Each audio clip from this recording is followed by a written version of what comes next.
The final 30 seconds before you leave your dog alone may matter more than you think. Not because your dog understands the clock, but because in those last moments, your dog is reading you. Your breathing, your hands, your voice, the way you move toward the door, the tension in your shoulders when you reach for your coat. And sometimes, without meaning to, loving owners send the wrong message. They bend down. They speak in a worried voice. They say, "I'm so sorry. I'll be back soon." They hug the dog tightly. They look back one more time. To a human, this feels tender. To many dogs, it can feel like a warning. My person is emotional. The door is closing. I should be alert. Serious.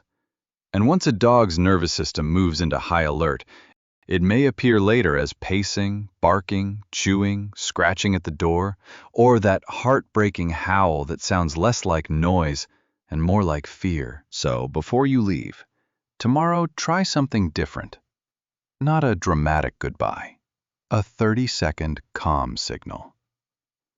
And stay with me until the final step, because the biggest mistake may be what you leave playing after you are gone.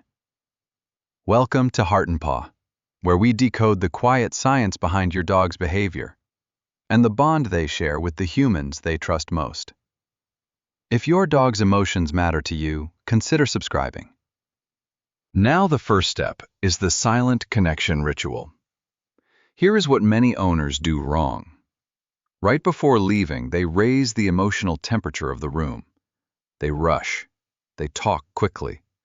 They give too many instructions. They use a worried voice because they feel guilty. But dogs do not only hear our words. They read our rhythm, the pace of our hands, the shape of our face, the way our breath changes before we walk out the door. Your dog may not understand "I'll be home soon," but they can understand whether your body feels steady or strained. So 30 seconds before you leave, stop adding noise. Stand near your dog.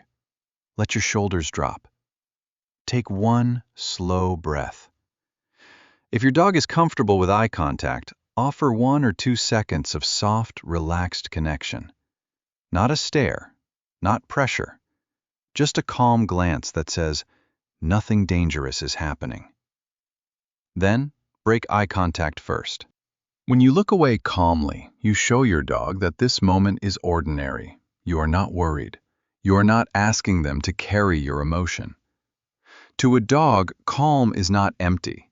Calm is information. And if your dog watches you before you touch your keys, they are not being dramatic. They are reading your microsignals. The second step is physical. Most owners give their dog a quick pat on the head before leaving and hope it will comfort them. But fast touch can raise energy instead of lowering it. For this ritual, your dog needs release, not excitement. Many dogs carry tension in places we rarely notice. The chest, the shoulders, where the front legs meet the body, sometimes even the paws between the toes. When the body stays tense, the nervous system often stays alert. So use slow, gentle contact. Place your hands softly on the side of your dog's chest, or near the shoulder if they enjoy touch there. Use a few slow, circular strokes. Not rubbing, not playful scratching, not quick patting. If your dog leans into it, stay for a few seconds. If they move away, respect that. Quiet presence may be better than touch. The goal is not to control your dog. The goal is to help their body hear one message: there is no emergency. Now comes the step many loving owners find the hardest. Make your exit boring. This is where calm owners often lose the room. They do the slow touch. They lower their voice. Then guilt appears at the door. They turn back. They say, "Be good. I love you. I'll be back soon. Don't worry." They open the door slowly. They look back again. And to a dog, the whole scene becomes important. But leaving should not feel important. Leaving should feel ordinary.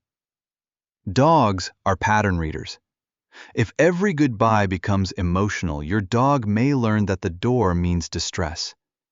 So choose one simple phrase. Only one. Say it in a low, calm voice. Rest now. I'll be back. See you soon. Then leave. No long speech, no repeated eye contact, no returning for one more touch. This is not cold. This is kind. Your dog does not need you to prove that leaving is sad. Your dog needs you to show that leaving is safe. The kindest goodbye is not the most emotional one. It is the one that feels safest to your dog. Does your dog know before you touch your keys? Tell me their name in the comments and the first sign you notice. The fourth step is scent. And for a dog, scent is not decoration, it is information. Your dog knows you through scent in a way we can barely imagine. Your hands, your sweater, your chair, the blanket across your lap, the place where your winter boots dry by the door. To your dog, your scent says, "My person belongs here. This home is still connected to them. I have not been abandoned." So before you leave, place one familiar scent item in your dog's resting area. A worn cotton shirt, a soft cardigan, a scarf you wore around the house. Not something freshly washed, not something sprayed with perfume. Just something that smells honestly like you. For a sensitive dog, a rescue dog, or an older dog who depends on routine, this can become a quiet anchor. The house is still. The chair is empty. The door is closed. But your scent remains, and in the dog's world, that means the bond has not disappeared. For a dog, scent is presence.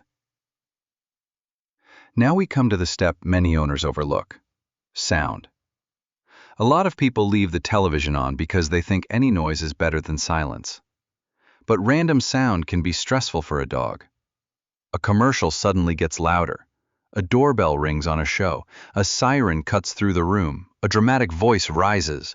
A trailer explodes with music. And your dog is alone with that startle. No one is there to say, "It's all right."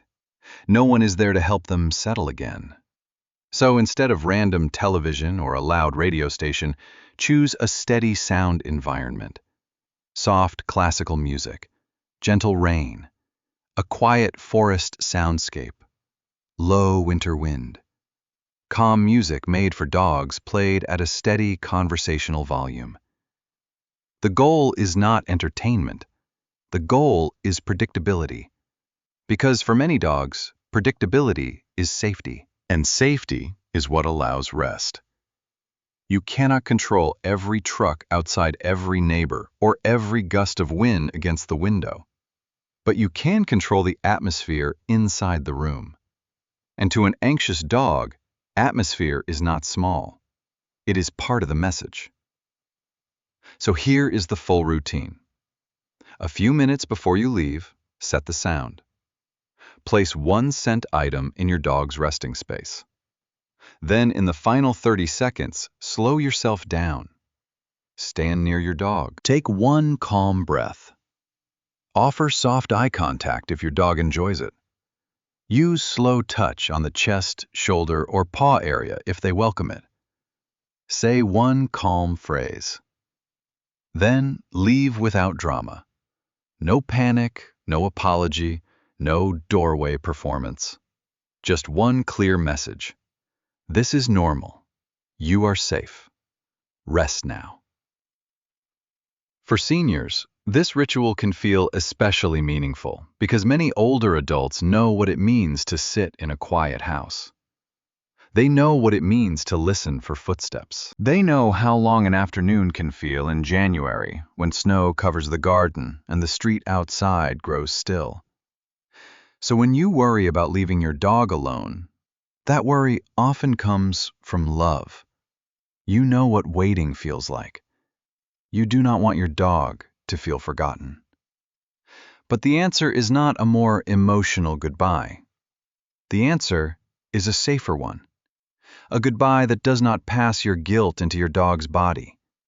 A goodbye that says, with calm hands and a steady voice, "You are safe here. I will return. You can rest." Because sometimes the most loving thing we can give a dog is not more emotion. It is more safety. And safety repeated often enough becomes trust. If you were a senior living with a dog, I would be honored to hear your story. What is your dog's name? Do they watch you when you put on your coat? Do they follow you to the door, bark pace, howl, or wait quietly by the window? And which part of this ritual will you try first? Scent, sound, touch, or the boring goodbye? Share your story in the comments. Here at Heart and Paw, every dog story matters. Because behind every anxious bark, there is a bond asking to be understood.